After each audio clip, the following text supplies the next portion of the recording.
Muy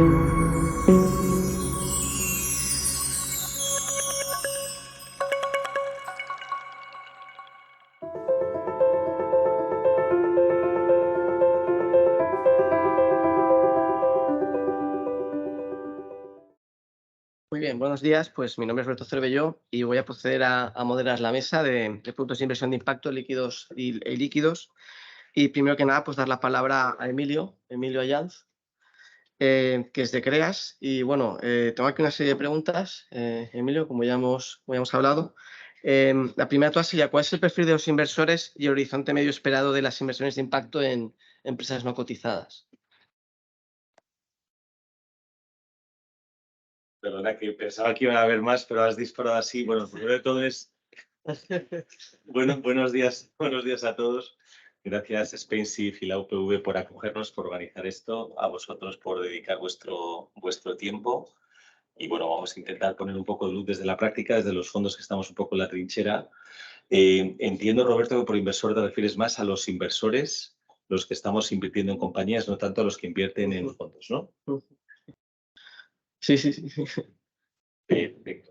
¿Y la pregunta la puedes volver a repetir? Sí, ¿cuál será el perfil de estos inversores y el horizonte medio esperado de estas inversiones de impacto? Sí, En o sea, empresas yo creo que la inversión de impacto no deja de ser inversión. Entonces, yo creo que hay muchos puntos en común con la inversión convencional. Los fondos que invertimos en empresas no cotizadas somos inversores que tenemos periodos de inversión que suelen ir entre los 3, 4 años como muy pronto y 6, 7 años en general como mucho, ¿no? Ahí es verdad una característica de que el inversor de impacto tiende a ser un poco más paciente, pero también es cierto que la presión del mercado y las aguas del mercado pues también nos pone presión y nos empuja un poco hacia una convergencia mayor con fondos no necesariamente de impacto, ¿no? Luego yo distinguiría entre los fondos de impacto que invertimos en Europa o que tenemos un foco en mercados emergentes o que puede haber, digamos, diferentes focos en cuanto a en qué tipo de compañías invertimos, ¿no? Que también puede poner diferencias. No es lo mismo invertir en compañías que ya están desarrollando soluciones que el mercado demanda, como estar invirtiendo en compañías donde los mercados están por generar, ¿no? Y eso va a hacer que nos movamos más bien cerca de ese horizonte de 4 o 5 años o nos vayamos a 7, 8, incluso algún año más, ¿no? Pero desde ese punto de vista estamos, yo diría que en general, bastante en línea con lo que se puede observar de otros fondos, no necesariamente de impacto, porque somos al final inversores, ¿no? Y en cuanto a la regulación europea sobre divulgación de finanzas sostenibles y iniciativas como los principios de inversión responsables, pues eso cómo afectaría el tema de los fondos de capital de impacto en empresas no cotizadas. Pues sí, o sea, yo estaba antes, Andrea, hablando de la taxonomía, de la SFDR. Yo creo que la cantidad de normativa, de regulación que viene, que ya se está implementando, la que se va a implementar, es brutal. Yo hacía la broma y decía, yo soy ahora mismo un emprendedor español de impacto, viene un fondo de impacto y me dice, hola, soy un fondo de impacto. Mira, lo primero que vamos a hacer es un plan de impacto con 3 o 5 KPIs, con targets, que vamos a medir trimestralmente o anualmente. Tenemos que vincularlo al business plan. Vamos a medir esto todos los trimestres. Espera que sigo. Lo siguiente es, te voy a presentar la taxonomía y te voy a hablar de las FDR y de las PIAs y te voy a hablar pues de 14, 15 y 16 indicadores que tienes que mirar, especialmente aquellos que tienen que ver con la huella de carbono. Scope 1, 2 y 3. La 1 es fácil, la 2 complicada, la 3 imposible. Y vete preparando que seguimos, ¿no? Entonces, claro, yo soy un emprendedor y digo, ostras, pues tú no eres de impacto, no. Y tú tienes todas estas normas, no. Pues para adentro, ¿no? Entonces, yo, haciendo un poco esta caricatura, vengo un poco a quejarme del peso que supone para fondos que invertimos en startups el peso de la burocracia, ¿no? Dicho eso, entendemos lo positivo que tiene el que la fuerza de la regulación vaya empujando a adoptar una serie de estándares y a medir para poder saber y para poder gestionar. Al final es imposible gestionar lo que no se mide, ¿no? Y por eso queremos medir, para poder tomar decisiones. Pero la métrica no debe servirse a sí misma, a la métrica, ni debe servir a la burocracia entendida como simplemente el hecho de tener regulación por tenerla, ¿no? Sino que debe estar al servicio de decisiones de negocio, ¿no? Antes hablábamos de la necesidad de estandarizar. La estandarización claramente es lo que ayuda al mainstream y a la inversión en general a poder ir en masa hacia el impacto, que de alguna manera es lo que todos queremos, ¿no? porque detrás de la manera en la que interpretamos el impacto, todos los que estamos en la inversión, lo que creemos es que la inversión es una manera de transformar las cosas, ¿no? Apoyando a emprendedores, apoyando a compañías, canalizando recursos. Entonces, la SFDR es importante porque de alguna manera pone en el punto de mira y obliga a las compañías a medir, a reportar. Y aquí dos cosas más. La burocracia que decía, el punto favorable porque la regulación mueve. Creo que hay un elemento de que el impacto no es ser artículo 9. No sé si os habéis quedado con los conceptos de artículo 6, 8, 9, pero el impacto no es un artículo, ¿no? No todos los fondos de artículo 9 son de impacto, ni necesariamente todos los fondos de impacto tienen por qué ser artículo 9 en el sentido estricto de compliance, ¿no? El impacto profundo, que es un poco lo que Pedro aquí o yo tratamos de empujar con nuestras organizaciones, tiene más que ver con llevar recursos, inteligencia, etcétera, a sectores donde igual pues no están tan atendidos como otros sectores más mainstream, ¿no? Pero supongo que de esto luego igual te toca hablar a ti. Bueno, esto está muy bien porque has respondido una de mis preguntas, con lo cual has respondido una de las cuestiones, perfectamente has respondido una de las cuestiones que iba a tocar yo, con lo cual has acortado mi ponencia 4 minutos, o sea que hablamos de otra cosa. No, pero o sea, yo lo habría explicado exactamente igual, o sea que te quiero decir, el overlap va a ser del 100%. Bueno, pues entonces aquí me callo y paso pelota. Vale, y por último, Emilio, en vuestros productos hay diferentes propuestas de fondos de inversión de impacto que acompañan a las empresas en lo que es el tema de impacto social desde fases tempranas y también en fases de crecimiento. Entonces, dentro de la práctica, pues, ¿qué diferencias conllevan estas distintas estrategias, ¿no? En cuanto a perfil del inversor, horizontes de inversión, impacto y rentabilidad esperada? Sí. A ver, CREAS somos una gestora de impacto. Empezamos hace más de 10 años con un fondo piloto en el año 2012, cuando por estas fechas de verano del 2012 la prima de riesgo de España estaba por encima de 600 puntos básicos. Se hablaba incluso de que España podía salir del euro, que el euro se iba a romper, y luego ya llegó Draghi. Mario Draghi, el gobernador del Banco Central Europeo, dijo que haría todo lo que fuera posible. El mercado se relajó y entonces vinieron 10 años prácticamente de deuda gratis a tipo cero y todo lo que sabemos ahora estamos digiriendo, ¿no?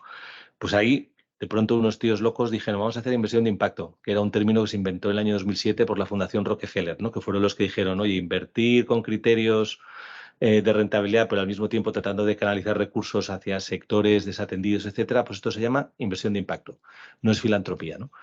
Entonces, en el año 2012, dos tíos de Zaragoza pues deciden, oye, vamos a montar un vehículo y vamos a tratar de demostrar que la inversión de impacto en España tiene sentido. Y bueno, pues fueron ahí un poco pioneros, punta de lanza, locos, junto con otros, que también había otros locos como María Ángeles y algunos otros por ahí, Agustín de Gago, etcétera, pero no eran muchos, ¿no? Claro, todo esto ha ido evolucionando, ¿no? Y después de ese fondo primero piloto, que era de algo menos de 2 millones de euros, vino uno en el año 2018 de 30 millones. Entonces la gente lo que nos preguntaba es, oye, pero hay tanto deal flow, hay oportunidades de inversión en España como para invertir 30, ¿no? Yo creo que entonces en el año 2018 el mercado de inversión privada de impacto en España no superaba los 100, ¿no? Y hoy estamos probablemente, contando lo que está por venir, etcétera, pues probablemente por encima de los 500 o 600 millones ya, y seguramente esto va a evolucionar rápido, está cambiando rápido, está creciendo mucho, ¿no? Como nos decían antes. Entonces, desde el punto de vista de estrategias de inversión, empezamos invirtiendo en fase semilla, apoyando a compañías en fases tempranas porque los tickets de los que disponíamos eran pocos. En este fondo de 30 millones que ya tenemos invertido, hemos invertido en fases, lo que se llama late stage o series A, que según aquí se lo cuentes, pues igual le parece más temprano que no, porque claro, las etiquetas y el mundo de las etiquetas es muy complicado, ¿no? Porque cada uno interpreta una cosa diferente si estás en España, o estás en Alemania, o estás en Inglaterra, o estás en Estados Unidos. Pero fundamentalmente son empresas que ya tienen cierta atracción a partir de 1 millón de euros de facturación y lo que buscan es capital para crecer, ¿no? Y para seguir avanzando en su camino de maduración. Con el nuevo fondo en el que estamos trabajando, que esperamos completar un primer cierre en 2023, si el FEI quiere, la idea es dar un pasito más adelante y consolidar esta apuesta por compañías que ya tienen una facturación recurrente, pero que todavía necesitan, digamos, gasolina para seguir creciendo, ¿no? Entonces, el momento en el que inviertes en una compañía, todo este rollo que he contado, para decir que claramente lo que nosotros buscamos es maximizar riesgo, rentabilidad e impacto, ¿no? No es lo mismo hacerlo en fases muy tempranas, invertir en fases tempranas en las compañías donde el riesgo es mayor, que hacerlo en fases igual más maduras donde igual el riesgo es menor. Entonces, la rentabilidad tiene que tener en cuenta estas cosas, ¿no? A fases más tempranas la demanda de rentabilidad va a ser mayor, a fases más maduras pues la rentabilidad baja, ¿no? Nosotros en concreto empezamos tratando de conseguir una rentabilidad del 2% neta para el inversor en el vehículo piloto del 2012. En el vehículo de 30 millones del año 2018, el objetivo de rentabilidad neta para el inversor es de una TIR del 8%. Y en este nuevo vehículo que vamos a lanzar, como os decía, también el mercado nos va empujando, nos va presionando, va madurando, etcétera, pues estamos más cerca probablemente del 14-15% para el inversor, ¿no? No sé si con esto respondo. Muchas gracias. Pues ahora tiene la palabra Pedro Couzueta, de GSI. Pedro, bueno, centrándonos en lo que es el foco geográfico, ¿no? Tenéis distintos productos de inversión de impacto, tanto en deuda como en capital de empresa. Este diferente foco geográfico, ¿cómo afecta a las diferentes estructuras y perfiles de inversores de los fondos de capital y fondos de deuda en inversión de impacto? ¿Cómo afecta a los diferentes, digamos, perfiles de inversores y estructuras? Pues nada, un millón de gracias por invitarme. Y un millón de gracias por invitarme y por estar aquí. Por dar un paso atrás, o sea, cada una de las decisiones que vas tomando, digamos, en el árbol de decisión de estructuración de cada uno de los productos que lanzas a nivel gestora, influyen en el siguiente. O sea, todos los fondos que gestiona Global Social Impact Investments nacen, digamos, de una problemática que se quiere contribuir a solucionar, de una tesis de impacto basada en una problemática que quieres solucionar. Entonces, ya esa primera decisión, ¿dónde te vas a enfocar? Porque para desgracia de todo el mundo no se puede hacer todo con un solo producto. Te va a definir lo demás, el foco geográfico, el producto, la estructura. Entonces, en nuestro caso, lo que decías, tenemos un fondo de deuda en África y uno en España, pero que nacen de un paso atrás. Es decir, el primer fondo, el que lanzamos en 2019, ¿qué quiere solucionar? Quiere contribuir a la inclusión o atacar a la exclusión económica y social de colectivos incluidos en el bottom billion, en el billón de personas más pobres del planeta. Ya por definición eso te lleva a focos geográficos determinados. En España, a día de hoy, para nuestra, digamos, suerte por haber nacido aquí, no albergamos al bottom billion de la población mundial tal y como está definido. Entonces, el foco geográfico para ese primer fondo se define en África subsahariana, y se define en África subsahariana porque, gracias a Dios, tenemos un socio, un partner que lleva 20 años estableciendo equipo en terreno y socios para invertir allí. Entonces, el foco geográfico ya viene de un paso previo, que es qué problemática quieres contribuir a solucionar. De ahí surge el producto, ¿vale? Una vez voy a invertir en África subsahariana, ¿tiene sentido hacerlo, por ejemplo, en deuda o en equity? Bueno, haces un estudio del mercado y ves que la liquidez del equity en las pymes en las que pretendes invertir es muy baja. Entonces tienes unas perspectivas de salida complicadas y tú a tu inversor le quieres dar unas perspectivas de salida con una rentabilidad.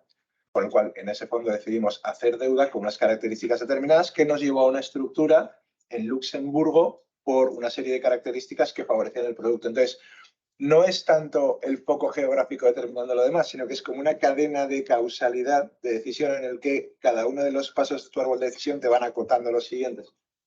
Y en el fondo de España es un proceso similar. Queremos, similar al anterior, pero evidentemente adaptado, atacar la exclusión económica y social de los colectivos, como definimos, en situación de vulnerabilidad más acuciante en España. Son personas con discapacidad, parados de larga duración, personas mayores, migrantes, mujeres y jóvenes. Son esas las 5 verticales. Y ahí sí que vemos productos de inversión, empresas en las que podemos invertir en capital, en las que podemos generar una estrategia de salida, con lo cual sí que decidimos entrar en capital social y no en deuda. Y ahí tenemos un fondo en España regulado por CNMV, cerrado bajo una estructura FESE, que es una estructura que en España funciona bien para este tipo de productos.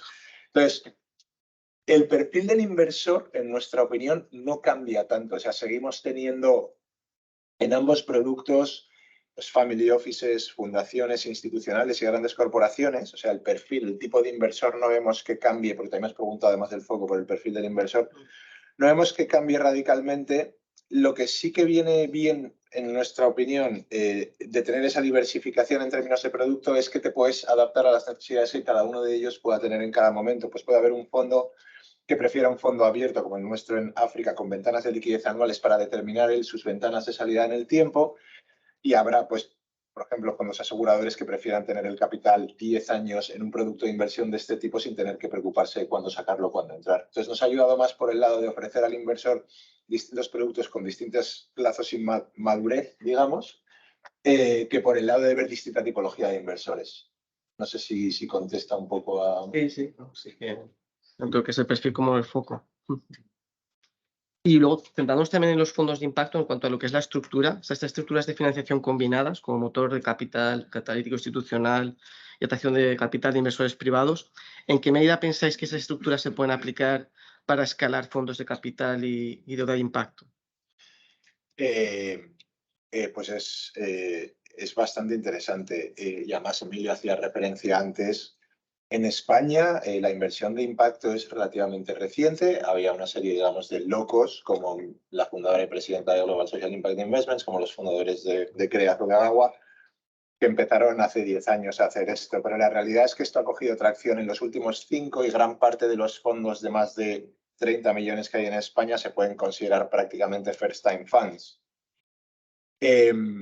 El capital, la estructura de blending, de capital catalítico, de garantías de primeras pérdidas, llamémoslo X, o sea, blended finance o capital catalítico, yo creo que ayuda de 3 formas. La primera, ayuda al inversor que es reticente a apostar por estos primeros fondos que no tienen un track record en los tamaños en los que están invirtiendo ahora y demás, a decir, oye, yo tengo miedo de que este equipo al que no le he visto desinvertir ya 2 o 3 fondos previamente no funcione y que la rentabilidad que me dicen no funcione. Bueno, pues un capital que te diga yo absorbería las potenciales primeras pérdidas de este fondo con este equipo hasta un 15% puede ayudar a inversores que en otras circunstancias no lo harían a dar ese paso y a apoyar este tipo de fondos. Entonces, en el primer ángulo veo el apoyo por el lado de la rentabilidad. De apoyar al inversor que quiere un poco más de tranquilidad con respecto a este producto. Por el segundo ángulo lo veo por el lado del tamaño.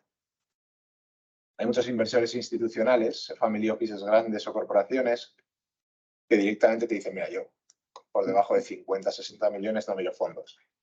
Porque el tiempo que me lleva a hacer una due diligence para un fondo de 20 es el mismo que me lleva para hacer un fondo de 100. En uno de 100 puedo invertir hasta un 10%, puedo invertir 10, y hago un deployment, digamos, de 10 millones de euros, que es lo que necesito, por el mismo trabajo que a ti te puedo poner 2. Entonces, por el lado del tamaño, ayuda que para un inversor privado le puedas decir, mira, es que tengo hasta X millones comprometidos por una institución pública o supranacional, que son las que normalmente dan estas estructuras de lending, y por cada euro que tú pones machean con otro euro. Entonces, su capital vale el doble a efectos de tamaño. Y por el tercer ángulo que lo veo por el sello, que también está ligado con el primer punto de dar tranquilidad al inversor. Normalmente, estas instituciones normalmente públicas o semipúblicas que dan estructuras de lending llevan un proceso de due diligence muy largo y muy exhaustivo, y Emilio esto lo sabe bien. Y aportan un sello de calidad al equipo gestor. Es decir, si has conseguido pasar un proceso de due diligence que normalmente dura entre 1 año y 2 años de una de estas instituciones conocidas que da este tipo de estructuras, hay muchas due diligence de inversores que se simplifican. Entonces lo veo por esos 3 ángulos, por la rentabilidad, por el tamaño y por el sello que aportan muchas de estas instituciones que dan estas garantías. Muchas gracias. Y ya, bueno, con relación con lo que ha contestado Emilio antes del artículo 9, pues eso, que supone para un fondo de capital de impacto su clasificación como este artículo 9, ¿no? Como por ejemplo el de vuestro fondo Global Social Impact Fund, ¿no? De acuerdo al SFDR. Sí, totalmente. No, y por eso decía que Emilio era él. No, yo lo voy a responder en un minuto. O sea, es exactamente lo que ha dicho Emilio. La intención es buena. La intención de la regulación, que es, por un lado, movilizar capital hacia estructuras de inversión, digamos, con un propósito más allá de la rentabilidad de riesgo y evitar el impact washing de muchas instituciones. O sea, son pasos en la dirección correcta. Para fondos como los nuestros, que tienen un perfil de inversión muy parecidos, presentan complicaciones. Y de nuevo lo ha explicado muy bien Emilio.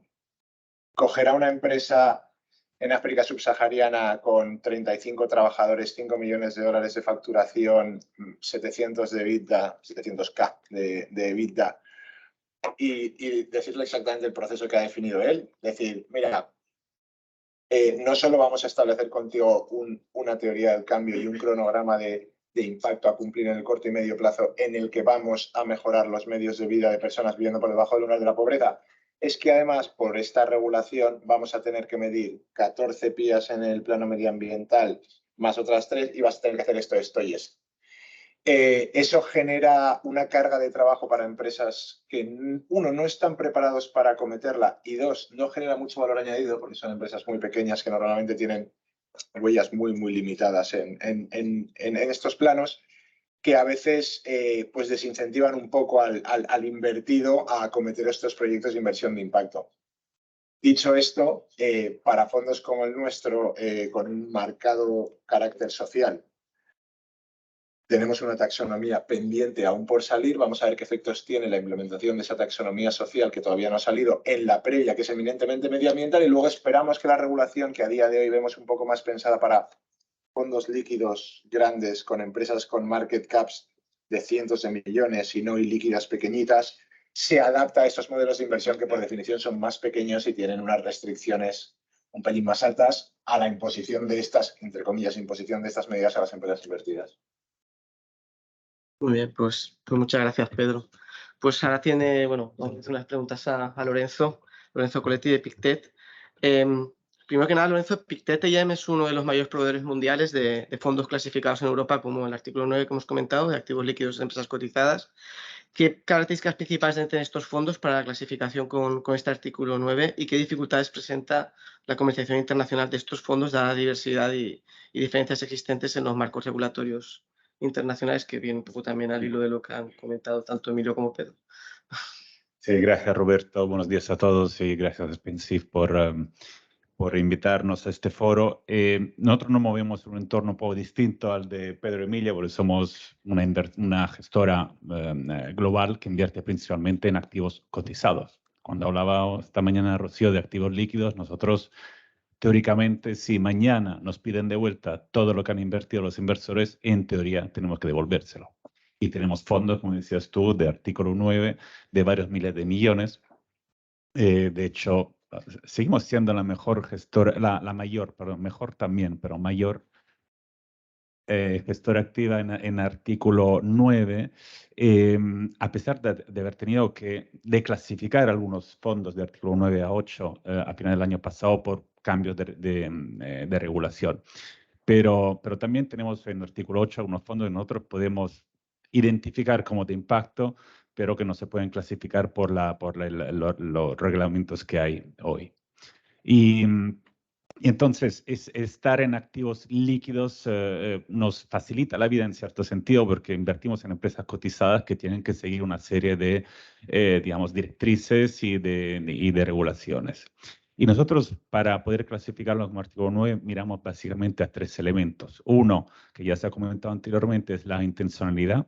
Y nosotros dentro de los artículos 9 tenemos varios fondos temáticos, como puede ser, por ejemplo, un fondo de agua, donde intencionalmente buscamos empresas que tengan el objetivo de resolver el desafío de la escasez del agua a nivel global. Y este es un ejemplo. En segundo lugar, hacer inversiones sostenibles. Y aquí significa invertir en empresas que tengan actividades económicas sostenibles. Y aquí lo que nos ayuda para identificarlas empieza a ser hoy la taxonomía verde, aunque parcialmente la social todavía no.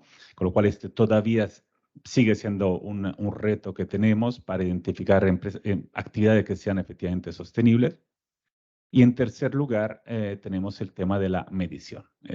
Y aquí es un tema fundamental donde tenemos que apoyarnos en proveedores externos en muchos casos, aunque estamos empezando a crear nuestros propios modelos de medición de datos.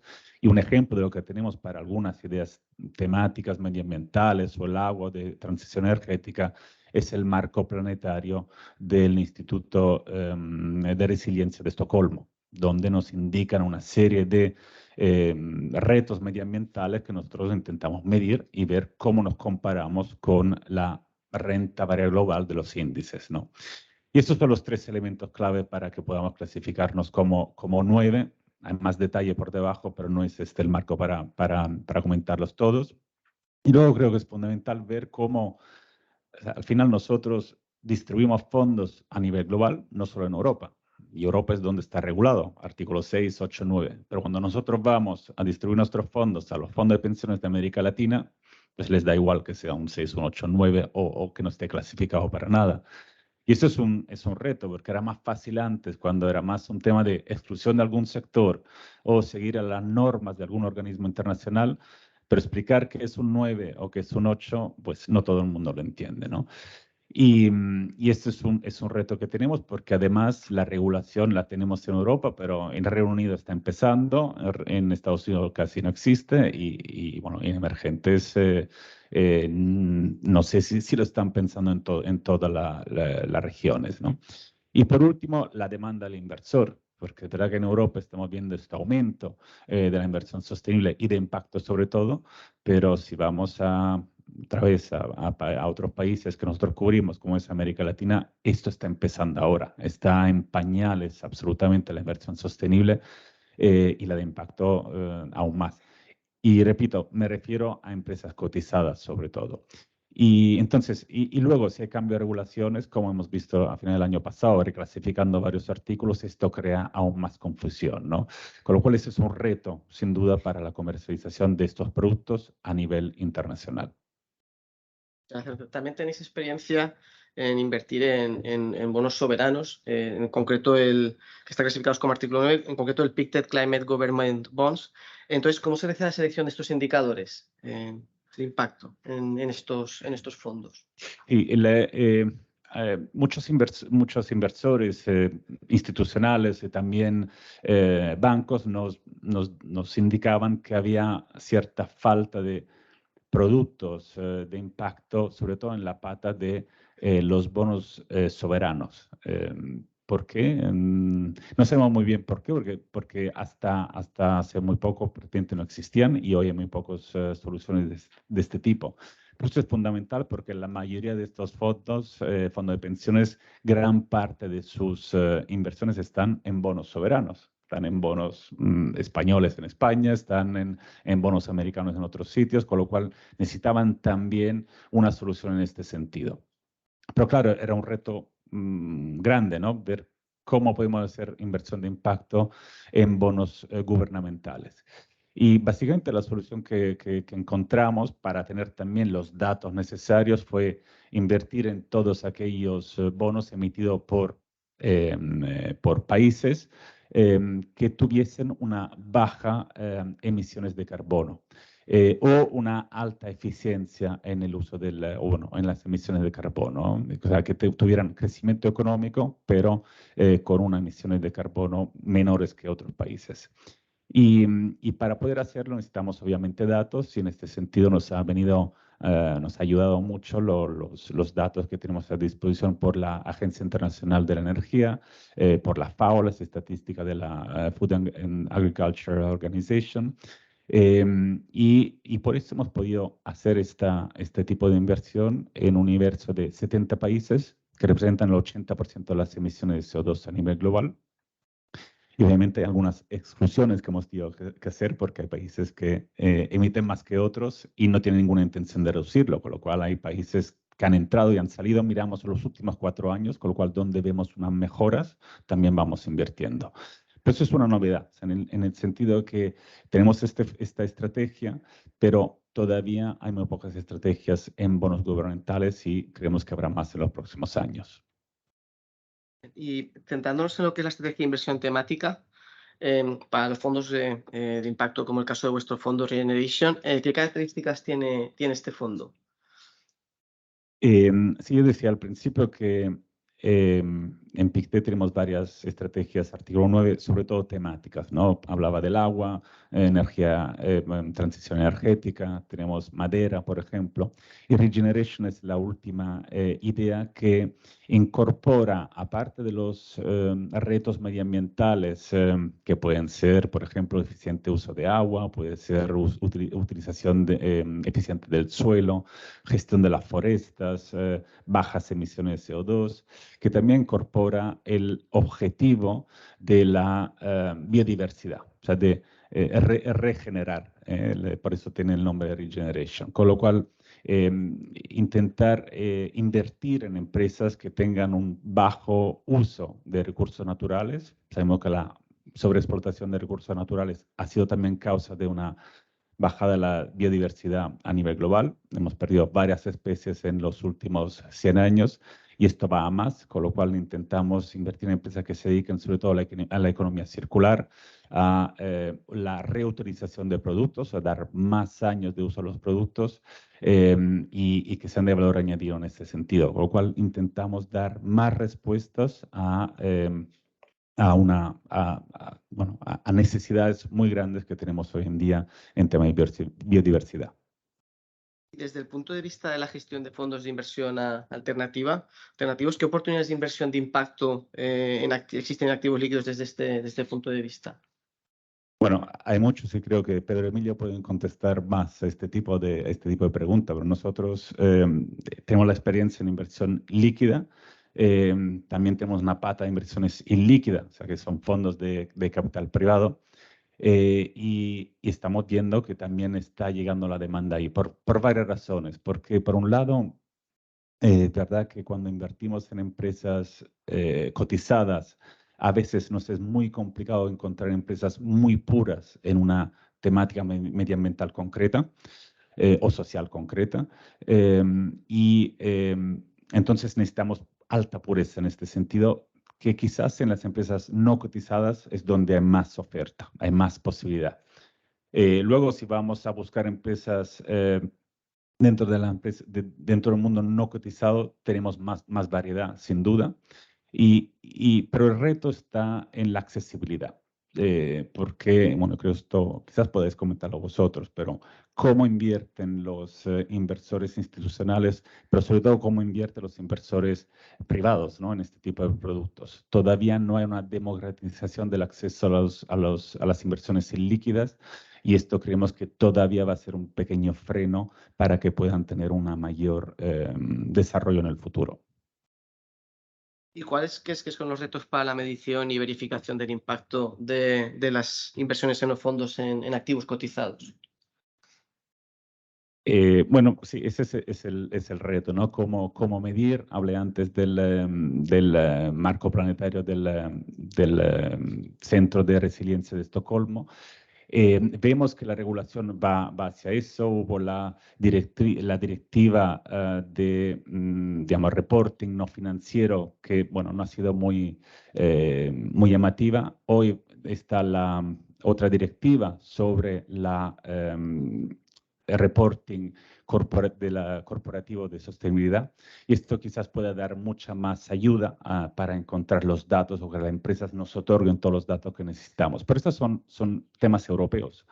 Y al invertir en Estados Unidos o en emergentes, pues en muchas carteras donde tenemos quizás 50 en Europa, 50 fuera de Europa, tendríamos solo 50% de la cartera con datos buenos. El resto no tendría estos datos. Y eso es un reto muy grande que tenemos de cara a futuro. Yo creo que la métrica, si luego creo que se hablará más de métricas en este foro, es la tarea pendiente que tenemos el día de hoy. Porque hay métricas buenas, pero al tener no sé, un rating, por ejemplo, nos perdemos quizás muchas cosas detrás que deberíamos de conocer. Tenemos también el tema de que los proveedores de métricas de rating tienen a veces conflicto de intereses. Hay además una mayor concentración y casi un monopolio dentro de las agencias de rating que podría dar lugar a alguna duda de si son efectivamente fiables, etcétera. Con lo cual esta creo que es todavía una tarea pendiente tanto para quien gestiona activos cotizados como no cotizados. Pues muchas gracias a los tres ponentes, tanto a Lorenzo como a Pedro como a Emilio. ¿Y alguien en la sala tiene alguna pregunta más o de las personas que están conectadas en streaming, en Teams?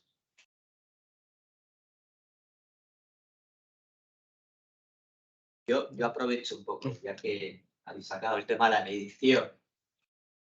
Realmente el reto de la medición ha aparecido en activos líquidos, y realmente esa accesibilidad a la data o incluso la falta de recursos operacionales en inversiones de activos líquidos, pequeñas empresas situadas en África que realmente no tienen recursos operacionales para calcular esas guías, etcétera, ¿no?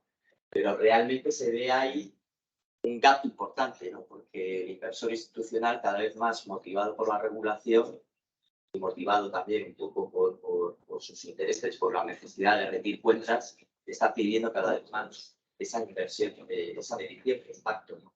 ¿Lo estáis notando de alguna forma esos retos y dificultades, por ejemplo, a la hora de poder escalar en tamaño vuestros fondos, de poder atraer a inversores institucionales que os piden cada vez más esa rendición de cuentas y que las dificultades siguen existiendo? ¿Cómo lo estáis viendo en el caso de CREAS, en el caso de vuestros fondos, Pedro? Sí, empiezo yo y ahora le dejo a Emilio. Es súper relevante la pregunta. La realidad, en una palabra, es que no. Es decir, nuestros inversores, en el caso, por hablar solo de GESIF África, el primer fondo que invierte en África subsahariana, entienden muy bien, a través de la documentación en la que presentamos el fondo, de los informes trimestrales, de las memorias de impacto y de los instrumentos de medición y gestión del impacto, entienden muy bien lo que hacemos, entienden muy bien cuáles son nuestros objetivos, tanto sociales como medioambientales. El foco es eminentemente social. Hay una transversal de medioambientalidad que nosotros buscamos activamente cumplir, pero que no es el foco de los 5 o 6 KPIs principales normalmente. En algunos casos alguno entra. Y el inversor lo entiende perfectamente. El inversor ve los reportes, ve los objetivos que se fijan en el momento de la inversión y la evolución de las empresas contra esos objetivos, y le parece que nuestro trabajo es muy bueno en ese sentido al inversor que tenemos. De hecho, en la última junta de partícipes, y esto no quiero que lo diga, pero uno de los inversores agradeció la calidad de la información que estábamos reportando. Entonces, el inversor entiende perfectamente lo que hacemos y entiende también que la regulación no nos está ayudando mucho a cumplir esos objetivos. Es decir, el hecho de que tengamos que reportar emisiones de carbono nivel 1 reportable, 2 difícil, 3 a nivel toda la cadena de producción, imposibles en empresas de ese tamaño, no hay ningún inversor que nos diga, es que para mí en tu modelo de inversión esto es vital, sin esto yo no puedo vivir. Somos nosotros los que con la regulación detrás decimos, yo tengo que hacer esto porque yo no puedo, por mucho que considere que aporta un valor añadido prácticamente nulo, yo no me puedo quedar fuera de esto porque es la regulación la que me lo está pidiendo. Entonces, por responder a tu pregunta, no es un obstáculo tanto para que el inversor convencido de que el Impact Investing está aquí para quedarse invierta en nuestro fondo. Lo es más para nosotros optimizar los recursos que tenemos en cada uno de nuestros productos hacia lo que realmente queremos hacer. Y ahí entra, para terminar con lo del blending, parte de lo que queremos hacer. Queremos destinar parte de la asistencia técnica que viene con la financiación combinada a ayudar a las empresas a montar las estructuras de reporting que necesitan para que fondos como el nuestro les inviertan. Que a día de hoy mi ideal potencialmente no sería ayudarles a medir las GHG emissions nivel 1, 2 y 3, probablemente, que es algo que hay que hacer también. Entonces vamos a montar la estructura con ayuda para que pueda ser invertible por todos estos fondos. Pero la pregunta es súper relevante y nuestro gran quebradero de cabeza a día de hoy, te diría, en el plano regulatorio. Sí. No tengo mucho más que añadir, lo has explicado muy bien. Yo creo, yo es que lo tenía apagado. Por responder a tu pregunta, ¿hemos perdido inversores por cuestión de métricas y de cómo reportamos? No. ¿Lo vamos a perder? No. ¿Vamos a dejar de invertir en compañías porque el impacto es un reto la medición? No. ¿En el futuro esto va a seguir siendo así? No. Entonces, creo que lo que estamos es creando entre todos un lenguaje común, ¿no? Y estamos estandarizando. Yo creo que estamos avanzando bien. Pero yo querría dejar un mensaje. La inversión de impacto no es la métrica. ¿No? La métrica está al servicio de algo muchísimo más relevante. Queremos cambiar la manera de gestionar las empresas. Venimos de una época de los años 90 de cash is king, de maximizar el shareholders value. Esto necesita cambiar y está cambiando, ¿no? Y parte de la manera de cambiarlo es la inversión de impacto. No es la única, pero claramente es una manera, ¿no? Y cuando a los CEOs les preguntas qué es lo que más les mueve la aguja, es importante que dentro de unos años contesten de manera automática los beneficiarios de lo que mi empresa hace, ¿no? Y ese cambio es el que se está produciendo y ese es el que importa. Y ese es el que va a salvar, si Dios quiere, si es que se va a salvar a la humanidad, ¿no? Ese es el reto.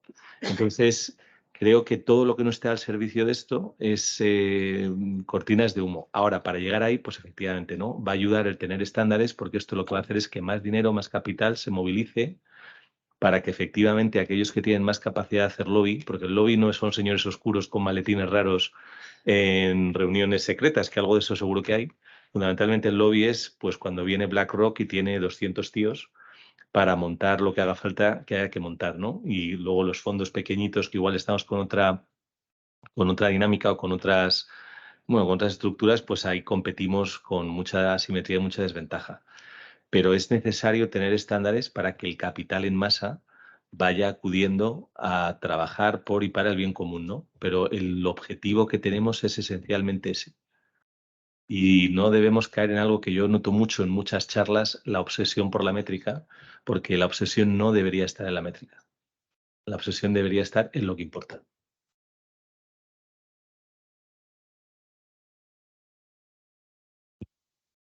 Lo que les contaría a los inversores individuales, ya que no nos sirve el marco de las 16 vías que tenemos que reportar porque eso lo complica, ¿qué es lo que le contamos a los inversores cuando se acercan a los fondos de impacto?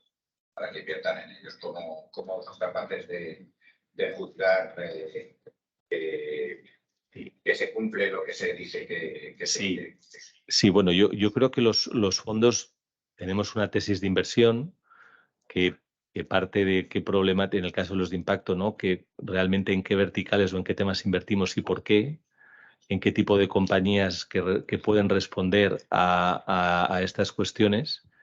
Y luego tenemos una política de reporting de qué es lo que medimos. Yo ponía el énfasis en la importancia de entender que lo que hacemos está al servicio de algo más grande, lo cual no quiere decir que le quite mérito a medir y a tener en cuenta estándares y etcétera, etcétera, ¿no? Entonces, nosotros cuando vamos a los inversores tenemos una tesis de inversión, tenemos equipo, tenemos track record, tenemos un procedimiento de trabajar el impacto desde la originación hasta el exit. O sea que tenemos nuestra metodología también de medición, transversalidad, auditoría, validaciones, etcétera. Entonces, es un poco el conjunto de todos estos elementos: tesis, equipo, track record, ¿no? Estrategia, cómo trabajamos el impacto, cómo lo reportamos, y luego también, evidentemente, las expectativas de rentabilidad, todo lo que ponemos al servicio de los inversores para que analicen si verdaderamente pues, un fondo como el de CREAS o el de GSI u otro les puede interesar, ¿no? Sí, yo para añadir a la pregunta de Guillermo, o sea, después es lo que vas a hacer. En mi humilde punto de vista, tú dices, mi foco en cada una de mis inversiones es crear empleo para, ahora cambia el Fondo Español, por ejemplo, 5 tipos de colectivos. Pues como hemos dicho antes, personas con discapacidad, parados de la regulación, migrantes, mujeres y jóvenes. Yo voy a fijar unos objetivos inversión por inversión. En este modelo de negocio, el plan de crecimiento tiene que ir aparejado con un porcentaje X a 2, 4 y 6 años de contratación de este perfil de colectivos. Y lo voy a ir midiendo y lo voy a ir auditando independientemente, de forma independiente, a partir del tercer año de ejecución de la inversión. Y la comisión de éxito del equipo inversor va ligada al cumplimiento de esos objetivos y a esa auditoría independiente. Entonces, eso es lo que yo le contaría al inversor. ¿Cuál es mi objetivo? ¿Cómo lo voy a cumplir? ¿En qué modelos de negocio? La tesis de inversión voy a invertir para cumplirlo y el inversor tiene que estar alineado con ello. De hecho, al revés, nunca iría a un inversor pitcheándole con lo bien que voy a medir los PIAs, porque no es mi objetivo. Le voy a decir, evidentemente voy a cumplir con todos los estándares regulatorios, porque no voy a vivir al margen de la ley. Esto es como si una compañía viniera a vernos a decir, mirar qué bien mido el margen de EBITDA. Claro. Lo gordo. O sea, pues diríamos, qué bien, enhorabuena, pero realmente un EBITDA haciendo qué, y cómo crece, y cómo de saludable es, y de dónde viene y a dónde va, ¿no? O sea, que yo creo que sí, muy en línea, ¿no? Y hay un punto muy importante que es como dicen los ingleses, ¿no? De put your money where your mouth is. Es el tema del carry vinculado a los objetivos de impacto. Igual no hemos profundizado mucho en esto, como dando por hecho que se sabe, pero para cada inversión trabajamos con los equipos directivos en un plan de impacto, ¿no? El plan de impacto tiene varios capítulos, o al menos como nosotros lo entendemos. Decía antes que de lo que va para nosotros el impacto es de realmente gestionar desde el impacto, ¿no? Y eso es gestionar de cara a los beneficiarios, de cara a lo que queremos conseguir cuando invertimos en una compañía, sea del sector de la educación, de la formación vinculada al empleo, del cuidado de mayores o lo que sea. Entonces, tenemos una manera estándar, lo cual permite la escalabilidad también de trabajar con las compañías. Tenemos un plan de impacto, para cada compañía trabajamos con los equipos en identificar, oye, cuáles son los indicadores que a ti te van a decir y que me vas a poder decir que tienes éxito transformando el sector del cuidado de mayores. Vamos a pensar en 2, 3, 4, 5 cosas que podamos vincular al plan de negocio. Vamos a identificarlas, vamos a entender la lógica, quién las mide, con qué frecuencia, cómo se van a validar, cómo se auditan, cuál es el dato que vamos a conseguir en el año 1, 2, 3 al final de la inversión. Y luego qué acciones emanan de un plan de esta naturaleza, ¿no? Todo eso va en los pactos de socios, se aprueba por consejo, se monitoriza trimestralmente, se reporta a los inversores, etcétera. Y parte de nuestro beneficio como gestores va a estar vinculado no solo al retorno financiero de la inversión, sino también a que efectivamente esos objetivos de impacto de manera agregada en el conjunto de un portfolio se cumplan, de tal manera que por debajo de cierto umbral ya podemos hacerlo muy bien financieramente, que no veremos un solo euro, ¿no? Entonces, eso es parte un poco de la metodología de trabajo, que es parte de la propuesta cuando alguien nos analiza, que como digo, tiene que ver con, oye, ¿cuál es tu tesis? ¿En qué sectores? ¿Por qué? ¿En qué fases? ¿En qué compañías? ¿Cómo trabajas? ¿Quién es tu equipo? ¿Qué experiencia tenéis? ¿no? Y si puedo añadir algo. Botón equivocado. Botón rojo. Que también el regulador no ayuda mucho, porque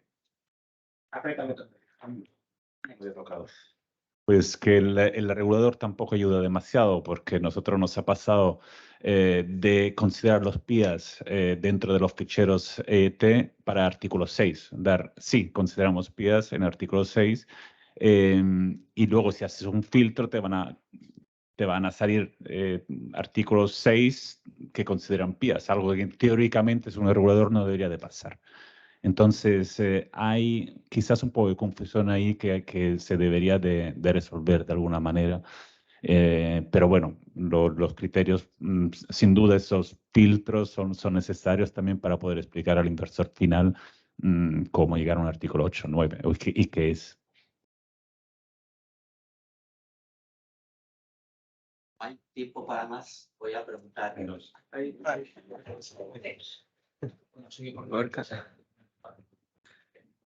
Me gustaría ver si nos podéis contar, tanto desde el punto de vista de líquidos y líquidos, cuál es el perfil de inversor que estáis encontrando. Como todos estamos ahí convencidos de que esto es algo que es bueno y que etcétera, ¿cuál es un poco cuáles son los retos que hacen falta? Si tienen que entrar nuevos perfiles que no están entrando, si algunos de los que están entrando ya son los que tienen que pongan por la vía de los líquidos. Yo para los líquidos, sobre todo en la experiencia que tenemos, es que hay, y en Europa se han hecho mucho los deberes, creo, sobre todo algunos países, y en España lo hemos visto en los últimos años, mucho más inversores que buscan este tipo de productos, pero en el resto del mundo nosotros desde Madrid cubrimos toda América Latina y vemos que ahí está todo por hacer, de momento, básicamente. Y recuerdo hace 4 o 5 años por primera vez nos preguntaron, por favor, cuéntenos cómo funcionan, qué es la inversión sostenible. Y hablo de grandes fondos de pensiones. Y todavía no están invirtiendo mucho en este sentido. Utilizan índices normales, un S&P 500, un MSCI China. No están, y en cambio aquí ya vemos algunas entidades que utilizan como índices para invertir los de transición de carbono, por ejemplo. O sea que todavía hay muchos inversores que van a entrar en el futuro, sobre todo en algunas áreas geográficas.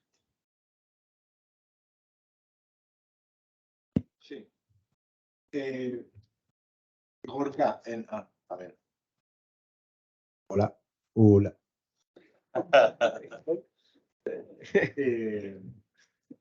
Lo decía antes por encima, pero es una muy buena pregunta para los retos. O sea, nosotros tenemos 4 perfiles así, digamos, grandes inversores. Lo decía antes, que son family offices, fundaciones, grandes corporaciones y luego, digamos, otros inversores institucionales. Yo creo que el gran reto, si tuviese que ponerle un nombre, y hacía mención Lorenzo antes, son los grandes fondos de pensiones. Bueno, los grandes y los no tan grandes. En España todavía cuesta que los grandes fondos de pensiones inviertan en productos como los nuestros, especialmente en los ilíquidos, y ves entre comillas, un agravio comparativo con otras regiones europeas que tienen, digamos, más avanzado el ecosistema de impacto. También el espectro de fondos de inversión de impacto que hay es más grande, pero la conocida regla 90-10 en Francia, por ejemplo, en el que el 10% de los fondos de pensiones van a productos de este tipo, a España todavía no ha llegado. Entonces, en términos de perfil de inversor, vemos de todo tipo desde nuestro punto de vista. Si miras el perfil de inversor de GSI a lo largo de los 2 fondos, pues es más o menos un 30% de family offices, un 30% de fundaciones, un 30% de corporaciones y un 10% de otros institucionales, más o menos. Y echamos de menos que haya un volumen de capital significativo de grandes fondos o grandes y medianos fondos de pensiones.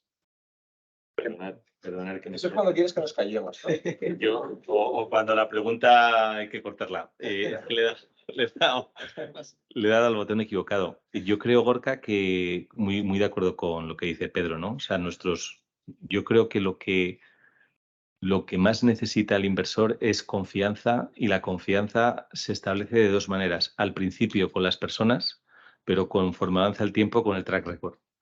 Yo creo que los primeros inversores normalmente les mueve la confianza en un equipo gestor, eso sin duda. Les mueve la complicidad, les mueve las ganas de apoyar el cambio, les mueve cierta estrategia de diversificación, de que realmente tienen sensibilidad y creen en la necesidad de apoyar el impacto, pero conforme el mercado se profesionaliza, conforme quieres coger volumen y quieres escalar, el track record cada vez es más importante. Por eso se dice que el tercer fondo es el más difícil de levantar, ¿no? El primero normalmente es un poco la apuesta de los que más te conocen, incluso como las startups, ¿no? Los friends, los fools. El segundo yo creo que ya empiezas a congregar igual a segundos, ¿no? O terceros que no te conocen tanto, pero que se van animando. Y claramente el tercero es el que levantas sobre la base de un buen track record, porque ya no tienes escapatoria, ¿no? Yo creo que en España, el otro día hablaba con un inversor institucional y me decía, hay más de 40 fondos ahora mismo en el mercado de todo tipo de estrategias, de deuda, de equity, de infraestructuras, de real estate, de energía, de impacto, de tecnología, en fases seed, en fases growth, fondo de fondos, o sea, una auténtica barbaridad, ¿no? Entonces, venimos de una etapa donde ha habido mucho movimiento de la renta fija a la inversión alternativa, por lo que hablaba antes de tipos bajos. Esto se está secando, ¿no? Entonces el mercado está relativamente seco, por una parte porque el efecto de los tipos de interés y la inflación vuelve a hacer atractiva la renta fija, por otra parte porque el entorno macro añade mucha incertidumbre, ¿no? De pronto tenemos una guerra, vete a saber si otra civil en Rusia, no sabe muy bien qué va a pasar ahí, ¿no? Pero hay incertidumbre. Encima añadimos las elecciones, ¿no? Y luego, claro, también venimos de exceso, ¿no?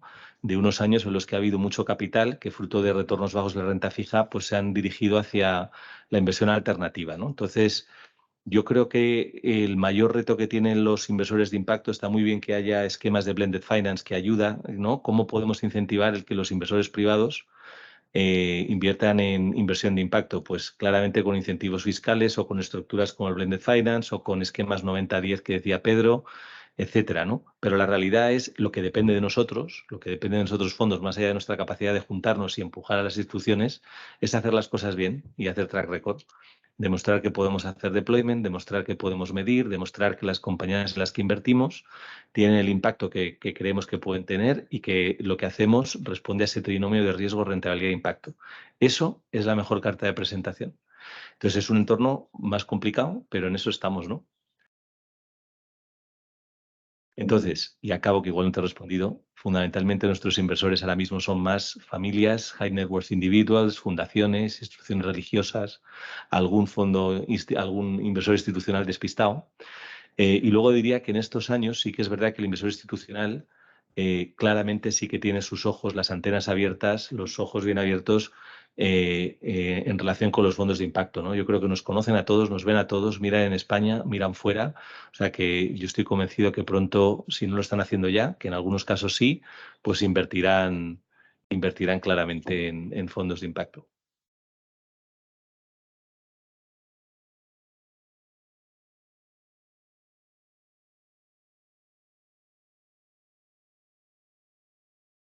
¿De dónde, perdona?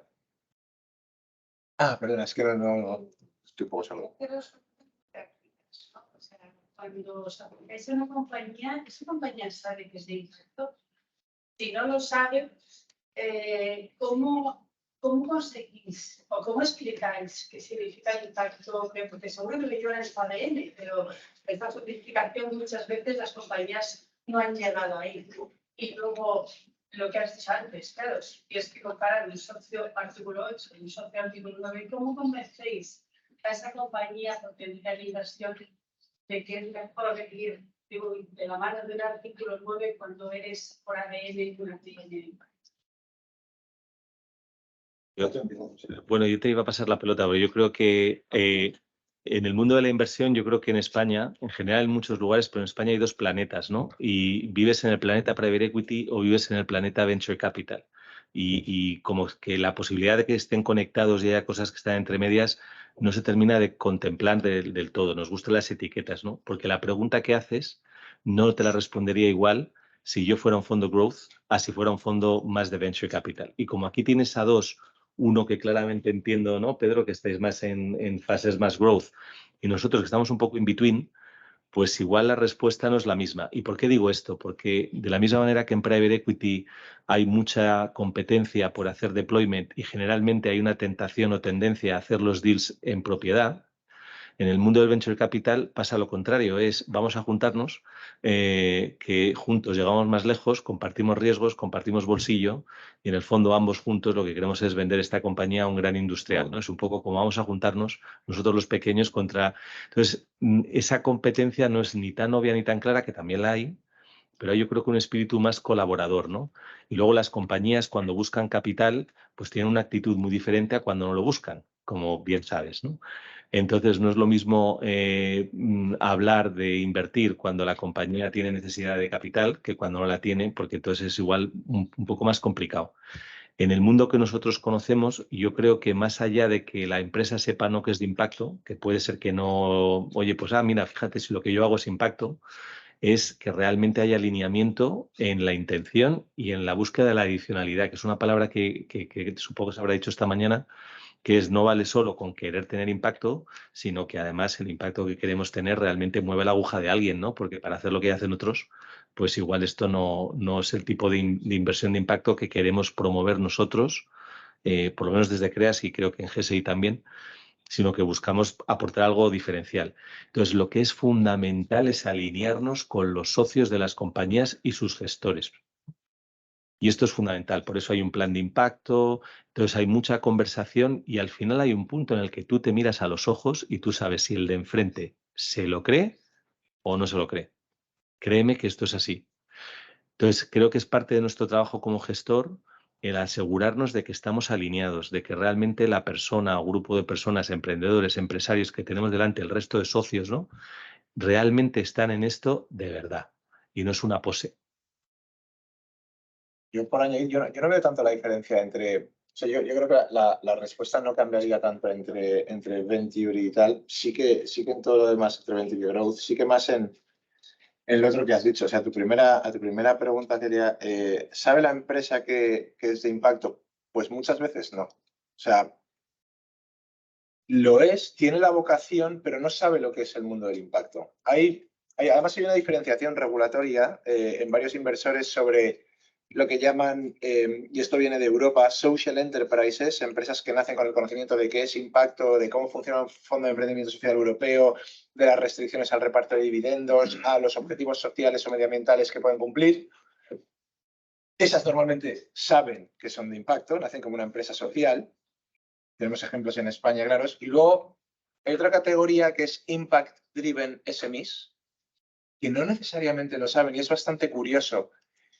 Cuando nosotros nos acercamos a la segunda de nuestras empresas en cartera, que es una empresa que da acceso, por poner un ejemplo con cara y ojos, a bienes y productos de primera necesidad de consumo, de la cesta a la compra y de higiene personal, de comida, a una media de población con ingresos por debajo de 1.000 euros, a unos descuentos entre el 20 y el 25%, o sea, al revés, del 75%, a un precio de salida del 25% con respecto a precios de mercados en productos de alimentación, cuidado personal, higiene y demás.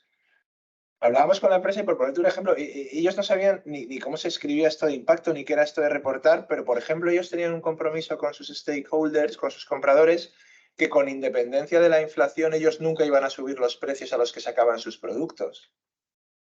Y tú le preguntas ¿por qué haces eso? Y te dice, porque tengo un compromiso con ellos y yo no voy a, con independencia de que la inflación esté al 3 o al 10, subir mis productos de 1 euro a 1,10. Voy a mantenerlos a 1 euro porque para mí, que me los venden a derribo por un modelo de negocio que no voy a explicar ahora, me funcionan mis márgenes y mi EBITDA con este modelo. Y dices, es que es exactamente una de las cosas que nosotros plantearíamos para digamos, garantizar la accesibilidad de los productos en esos colectivos. Es una de las cosas que nosotros plantearíamos como elementos de medición a corto, medio y largo plazo. Y ya lo hacen. Otro ejemplo de una empresa que estamos mirando da formación. El 80% de su plantilla es gente sin estudios superiores. Vienen todos de o estudios básicos o de entornos de exclusión social. Y en este caso, por ejemplo, tienen unos programas de formación que le hacían repercutir unos costes a sus clientes superiores a no tener esos programas de formación. De hecho, esta empresa se vanagloria de que le pone un sello de formación técnica en un sector muy específico en instalaciones de alto voltaje y demás en España vaciada, a sus empleados que luego tienen acceso a otras empresas más grandes y más con esto. Y en un momento dado, hace 3 años, uno de sus clientes principales les dijo que les compraba una exclusividad a cambio de que bajasen un poco los costes individuales, que era, no podía ser otra, reduciendo la formación. Y les daba una exclusividad, les cogía el 100% del negocio. Y le dijeron que no. Le dijeron, yo no voy a dejar de lado estos programas de formación que son parte de lo que hago con mi empresa y de lo que le cuento absolutamente todo el mundo que trabaja conmigo por esto. Y dices, ¿ellos saben que son de impacto? ¿No han hablado antes con un fondo de impacto? No. Se lo cuentas, lo pones en un marco lógico de explicación, le pones unos objetivos de medición a corto, medio y largo plazo, le hablas de la teoría del cambio y ahí sí que Emilio lo explica muy bien.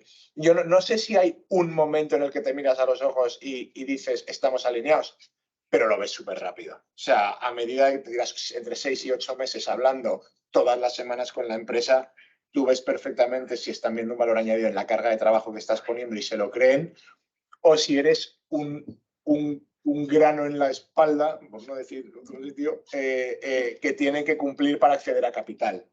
Y eso sí que lo ves bastante rápido en la forma de hacer las cosas. Y si eres un grano en la espalda como obstáculo necesario, como mal necesario para la obtención de capital que de otra forma no podrían obtener, mal vas a 8 años de fondo vista. Tiene que haber un alineamiento. Totalmente. Hay una prueba de algodón que es, oye, CEO, ¿vinculamos las ESOPs de tu equipo a los objetivos de impacto? Si te dice que no, pues ya vas teniendo pistas. Oye, ¿podemos vincular tu bonus a los objetivos de impacto? El bonus variable, ¿no? Un CEO pues tiene un sueldo fijo, tiene un bonus. Si te dice que no, pues ya tienes una pista de que aquí. Y luego todo esto hay que tener en cuenta que cambia con el tiempo. Lo que hoy nos parece bien, igual el año que viene nos parece mal, ¿no? Entonces es una gestión un poco activa, ¿no?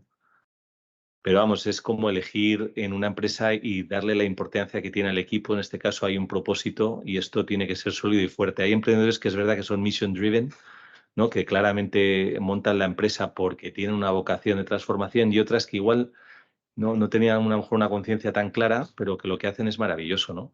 Y yo creo que los fondos de impacto tenemos ese rol de acompañar a los que ya lo tienen claro, o a aquellos que lo que quieren es evolucionar, ayudarles también. O sea que nosotros también podemos invertir en compañías que igual no nacieron pero que están evolucionando y transformándose, y creo que hay un rol muy bonito del impacto ahí también, sobre todo a nivel PYME y el tejido industrial español, ¿no? Vamos a finalizar la mesa y si acaso luego continuamos. Nos echa un tiempo un poco encima. Pues muchas gracias. Nada, Gracias.